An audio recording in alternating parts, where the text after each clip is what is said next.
Hello guys, ഇന്ന് നമ്മളൊരു ഇനാഗുറേഷന് പോവാണ്. ഗായ്സ്, അങ്ങനെ ജ്യോതികാജ വന്നു, എന്നെ പിക്ക് ചെയ്തു. നമ്മൾ നേരെ പോവുകയാണ് കുമരകത്തേക്ക് ഇനാഗുറേഷന്. നമുക്ക് പോവാം, അങ്ങോട്ട് പോവാം. നമ്മുടെ തന്നെ ബ്രാൻഡിന്റെ സാരിയാണ്. നിത അംബാനി ഇൻസ്പയർഡ് ആയിട്ടുള്ള സാരിയാണ്. നിത അംബാനി ലക്ഷങ്ങൾ കൊടുത്ത് മേടിക്കുന്നത് നമ്മൾ ഭയങ്കര അഫോർഡബിൾ ആയിട്ടാണ് സ്റ്റോക്ക് ചെയ്ത് വെച്ചേക്കുന്നത്. അപ്പൊ ഇഷ്ടപ്പെട്ടാൽ ഓർഡർ ചെയ്യണം. ഇത് പെട്ടെന്നാട്ടോ തയ്ച്ചത്. ബ്ലൗസ് നമ്മുടെ രേഖ ചേച്ചി എന്ന് പറഞ്ഞൊരു ചേച്ചിയുണ്ട്. ചേച്ചിയാണ് എന്നെ ഇങ്ങനത്തെ സിറ്റുവേഷനിലൊക്കെ ഹെൽപ്പ് ചെയ്യാറുള്ളത്. പെട്ടെന്ന് തയ്ക്കും. അതുപോലെ നല്ല ഞാൻ ഇട്ടുപോലും നോക്കിയിട്ടില്ല. രാവിലെ പക്ക കറക്റ്റ് ആയിരുന്നു. അടിപൊളിയായിട്ട് തയ്ക്കും ചേച്ചി. അപ്പൊ എല്ലാവർക്കും എന്റെ സാരിയും എന്നെയും ഇഷ്ടപ്പെട്ടെന്ന് വിചാരിക്കുന്നു. നമ്മളുടെ കൂടെ പതിവായിട്ട് നമ്മുടെ സാരഥി രണ്ടുപേരും വന്നില്ലേലും കുഴപ്പമില്ല, അച്ചാച്ചൻ വരണം, അതാണ് മുഖ്യം. അമ്പാടിയുണ്ട്, അമ്മയുണ്ട്.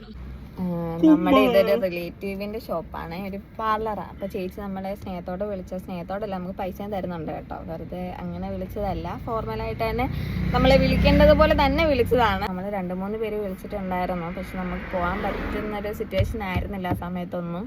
ഇപ്പോഴും സത്യം പറഞ്ഞാൽ പോവാൻ പറ്റുന്ന ഒരു ഇതല്ല. ഞാൻ ട്യൂബൊക്കെ ഉണ്ട്, എന്നാ പോലും നമുക്ക് അത്രയും വേണ്ടപ്പെട്ട ബന്ധമാണ്.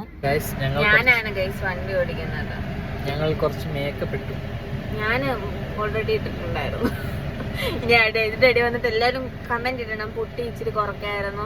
അത് നമ്മൾ ബ്യൂട്ടി പാർലറിന്റെ ഇനാഗുറേഷൻ ആണ് പോയത്. അപ്പൊ പിന്നെ മേക്കപ്പ് ഇട്ടില്ലെങ്കിൽ മോശമല്ലേ. ആക്സിഡന്റ് പറ്റിയപ്പോ ഇത് ആയതാ കേട്ടോ. എന്റെ ഇവിടുന്ന് ഇങ്ങനെ ഇത്ര മുറിഞ്ഞു പോയായിരുന്നു. ഇവിടുന്ന് ബ്രേക്ക് ചവിട്ടി എങ്ങനെ AC ഇടേണ്ടത് ഇപ്പൊ പഠിപ്പിച്ചു കൊടുത്തു. എങ്ങനെയാ നിങ്ങളുടെ പ്ലാനിങ്? ഈ ചേച്ചിയുടെ ആട്ടോ പാർലറ്. എല്ലാവരും ഇവിടെ അടുത്തുള്ളവരൊക്കെ വന്ന് ഇനിയിപ്പോ എല്ലാം ചെയ്തോണം, ഒരുങ്ങി നടന്നോണം. ഇനി എല്ലാവരും സഹകരിക്കണം, എല്ലാവരുടെയും പ്രാർത്ഥന ഉണ്ടാവണം.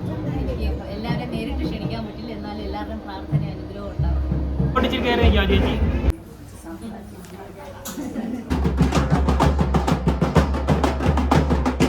തകർത്തു കേട്ടോ, കൊള്ളായിരുന്നു, സൂപ്പർ കൊള്ളായിരുന്നു.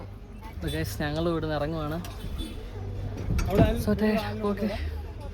എന്തായാലും ഒരു പുതിയൊരു എക്സ്പീരിയൻസ് ആയിരുന്നല്ലേ. അപ്പൊ ഇനി ഇനാഗുറേഷൻ ഒക്കെ ഉണ്ടെങ്കിൽ നമ്മളെ വിളിക്കാം. എല്ലാവർക്കും ഇഷ്ടമുള്ള കാര്യമല്ലേ. അപ്പം ഒരു തവണ ഇപ്പോഴും ഇതിന്റെ ഇടയിൽ 10 കമന്റ് കാണാൻ കുട്ടിയാന്ന്. പക്ഷെ എന്നാൽ പോലും നല്ലതല്ലേ, ഒരുങ്ങി പോകുന്ന നമ്മുടെ കോൺഫിഡൻസിന് ഏറ്റവും വേണ്ട ഒരു കാര്യമാണ്. നന്നായിട്ട് മേക്കപ്പ് ഇട്ട് കഴിഞ്ഞാൽ നമുക്ക് കോൺഫിഡൻസ് തന്നെ വരുമെന്ന് എനിക്ക് തന്നെ ഫീൽ ചെയ്തിട്ടുണ്ട്.